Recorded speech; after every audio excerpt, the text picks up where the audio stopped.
मोटू और पतलू गोली मार रहे थे जबकि जंगल के बीच में बसी एक चमत्कारी पेपर की पेड़ी थी। वे अपने रास्ते से हटकर उस पेड़ की ओर चले। वहां पहुंचकर उन्हें चमत्कार ने हैरान कर दिया। एक स्वर्णिम छवि उनके सामने थी और पेपर पर एक संदेश लिखा था, इस पेड़ की प्रतियां सच होती हैं।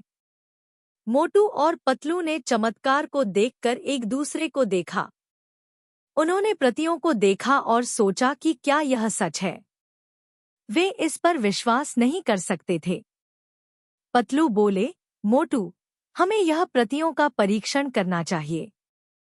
मोटू ने सहमति दी, हाँ पतलू, हमें यहाँ कुछ चमत्कारिक करना होगा।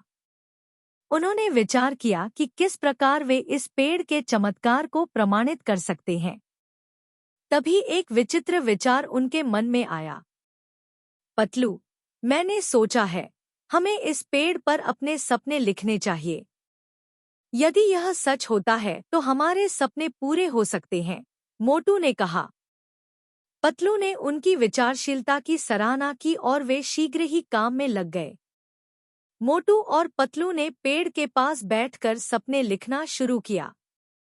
वे अपने सपनों की पूर्ति के लिए उत्साहित हो रहे थे, लेकिन बाद में वे देखा कि कुछ अजीब बातें हो रही हैं। पतलू ने चिंतित होकर कहा, मोटू, हमारे सपने अचानक सच होने लगे हैं। मोटू ने भी हैरानी जताई, हाँ पतलू, लगता है यह पेड़ सचमुच चमत्कारिक है। वे देखा कि जितने सपने वे लिखते जा रहे थे, वे सब सच हो रहे थे। उन्हें यह अद्भुत लग रहा था। मोटू और पतलू ने इस चमत्कार का आनंद लिया और उन्होंने अपने जीवन के सभी सपनों को पूरा करने के लिए इस पेड़ का उपयोग किया। वे अब सफल और खुशामद हो गए थे। एक दिन वे चमत्कारी पेपर की पेड़ के पास वापस गए।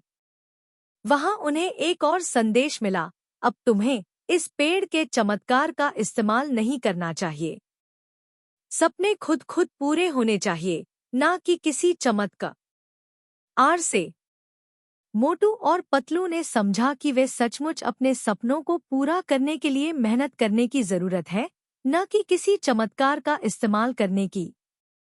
वे अब यह नियति की ओर बढ़ गए और अपने सपनों को हासिल करने के लिए मेहनत करने लगे। इस प्रकार मोटू और पतलू ने चमत्कारी पेपर की पेड़ से अनजाने में चमत्कार की खोज की, लेकिन अंत में उन्होंने समझा कि सच्चा चमत्कार उनकी मेहनत, उत्साह और ईमानदारी में ही होता है। Like, comment, share and subscribe my channel for cartoon video.